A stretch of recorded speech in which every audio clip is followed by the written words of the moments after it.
Hello.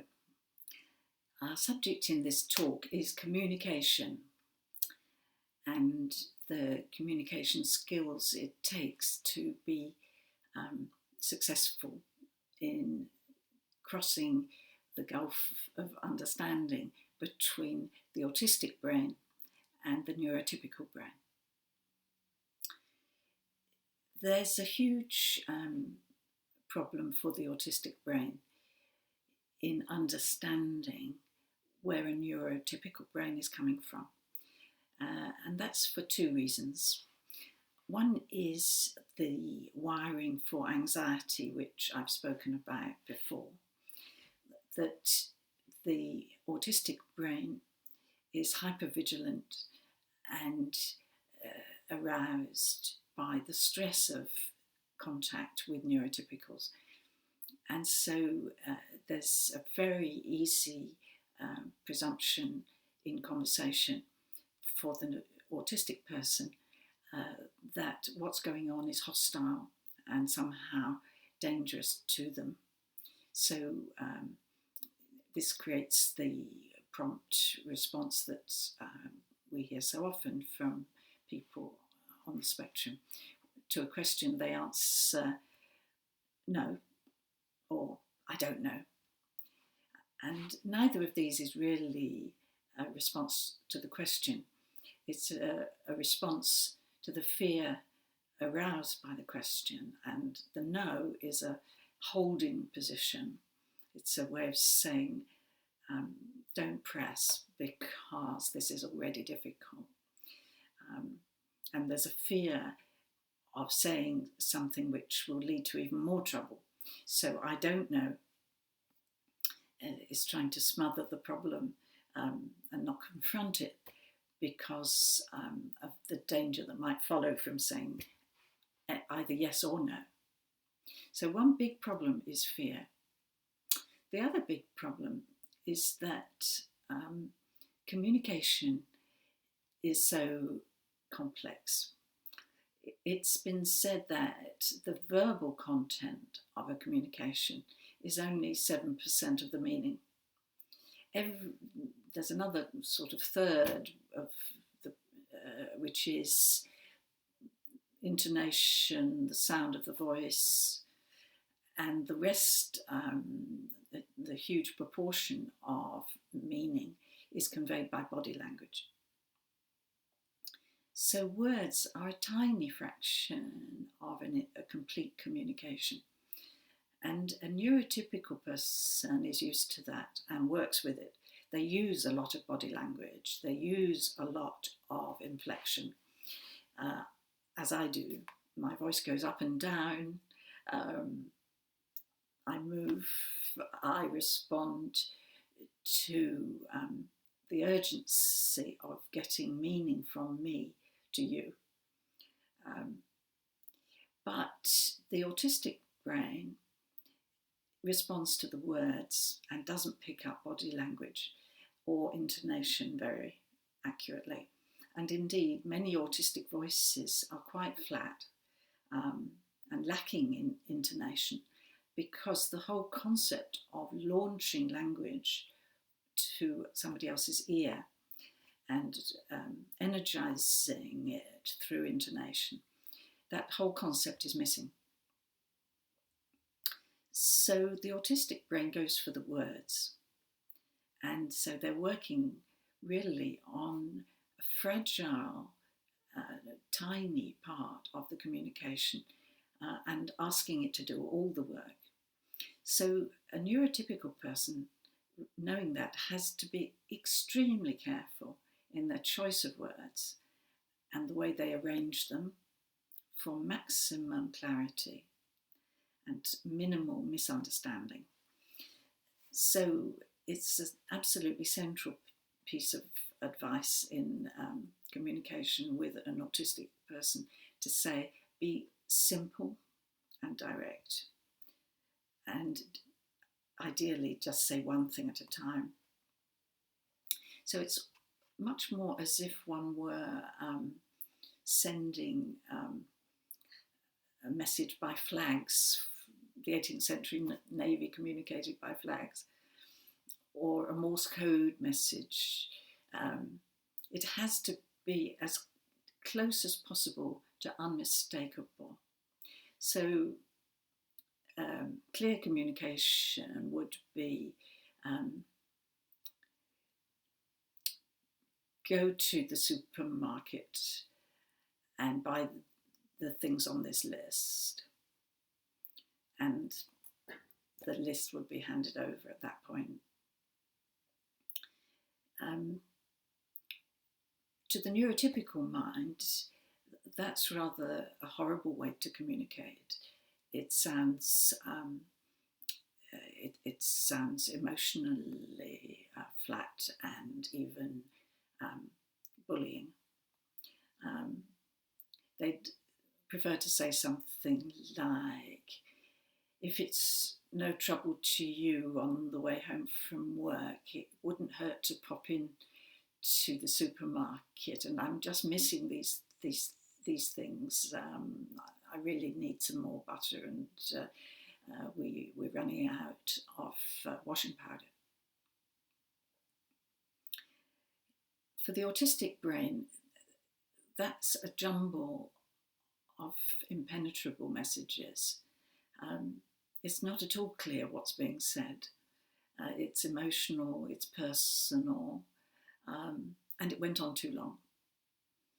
They might have heard something in there which sounded intelligible, like going to the supermarket. But because it was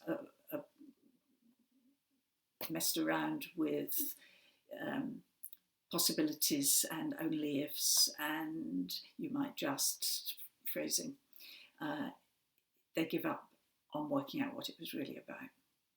So this is a very, very common pitfall for communication between partners, one of whom is on the spectrum.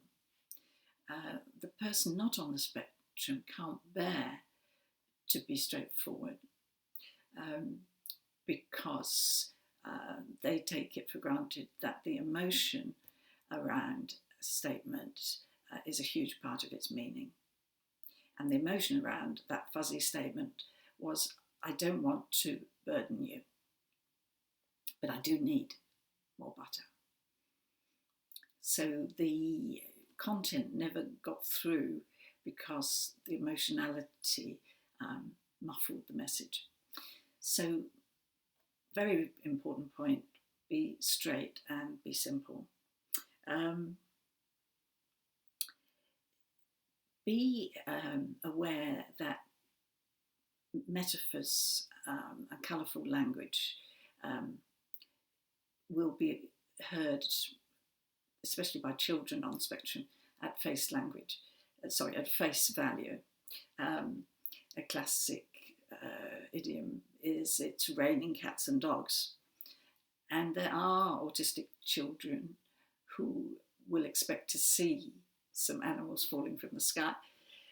Later on they realise that's not what the statement meant, but they're still puzzled to know why you use it.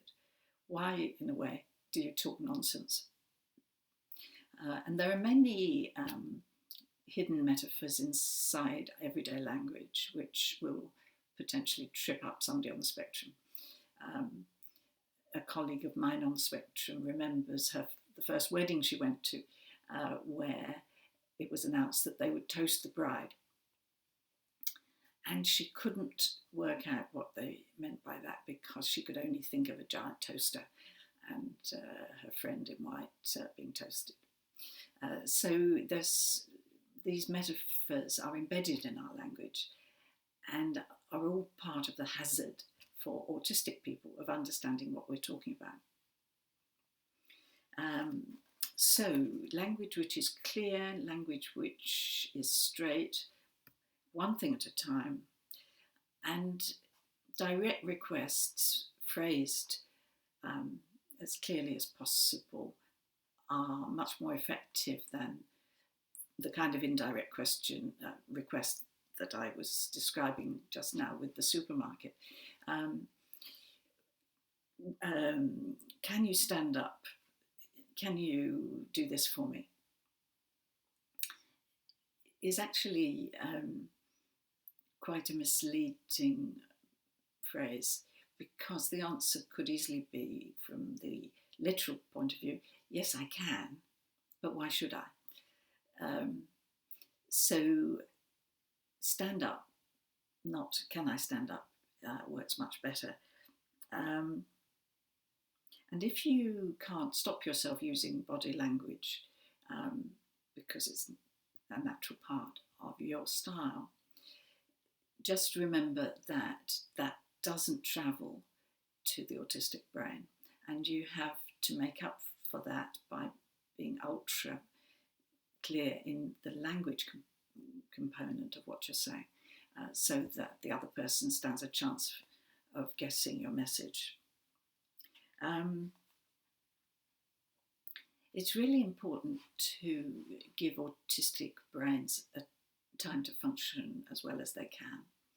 And so that involves not only not stirring up anxiety by pressurizing them, and not demonstrating in emotional intensity, which is frightening, but it also involves really being quite strategic and recognizing that the answer to the question you're asking may not come for 24 hours or even for a week, but that if you initiate a thoughtful conversation, you can re-access the subject later when the autistic brain has had time to absorb it and process it and think of its own response. So curiously, it may actually be more effective to discuss things by email or by text than in language and face-to-face. Most autistic people find, in fact, engaging with somebody else's face and eyes really difficult, and it's one of the diagnostic markers for autism, that people don't meet other people's gaze. In fact, it can be learnt, so it's not it's not a make or break characteristic. People on the spectrum can train themselves to look here rather than into people's eyes, or to tolerate eyes for a few seconds and then look away. But if they had their own choice, they would mostly be looking at people's shoes, because it's all too obvious that when you engage with somebody else's eyes, you are actually engaging with their thoughts. And that is something the autistic brain can barely tolerate. Whereas if they're looking at your shoes, they can listen much more successfully to what you're actually saying, because they're doing one thing at a time, concentrating on one thing at a time. So when they're not looking at your eyes, they're actually attending properly. But it's a very common problem for neurotypical couples, that the neurotypical partner wants the autistic partner to be present to them and looking at them, and they expect to be able to understand their partner by looking them in the face. A wiser neurotypical partner gets used to the idea that that's too stressful, and they allow their partner to look away if they're autistic, and they allow themselves to simplify the conversation to the point where exchanging emails or notes, written notes, does clear up the communication problem by slowing it down to something much more deliberate, where the autistic person gets access to their own best thoughts, which they can only do in private. But when they have got access to those thoughts, texting them back or emailing them back enables the autistic person to feel they have expressed themselves properly and this conversation could have a good outcome. Whereas if they're pressurised in the here and now and their anxiety level shoots up, they may find themselves saying stuff that they don't mean. Although they can be very careful with words, when they're frightened, they can be very reckless with words. And so a torrent of negativity and even bad language and hurtful things can pour out of an autistic person under stress. And then they end up bitterly regretting that they allowed themselves to join the conversation and hating their impact on the partner who they trust and live with and who they know is trying hard to reach them, but doing it in a way which has gone horribly wrong.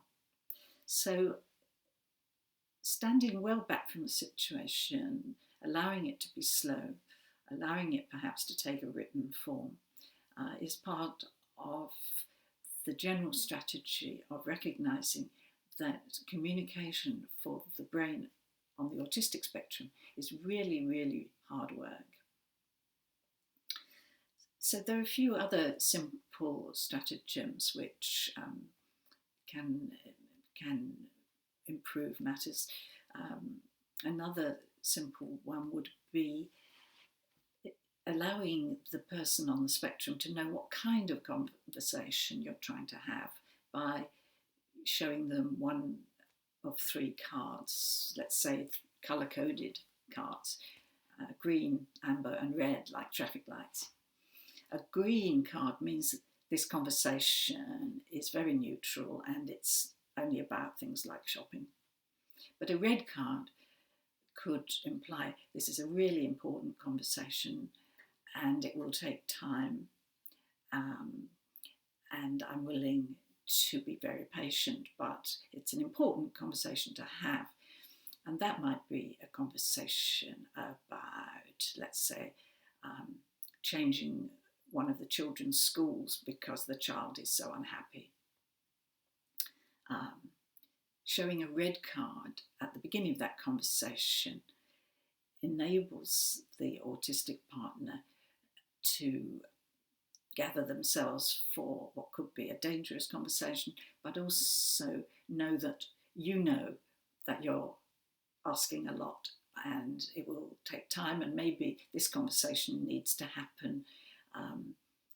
We started today, Friday, we'll talk about it next Friday. We don't need to make a decision till the following Friday, so there's plenty of time. So colour-coded cards can work. Another way of being very simple and direct is to create a list that solves an emotional problem. For instance, a classic thing would be that an autistic husband always forgets his wife's birthday. She's got used to this. She knows it doesn't mean he doesn't love her.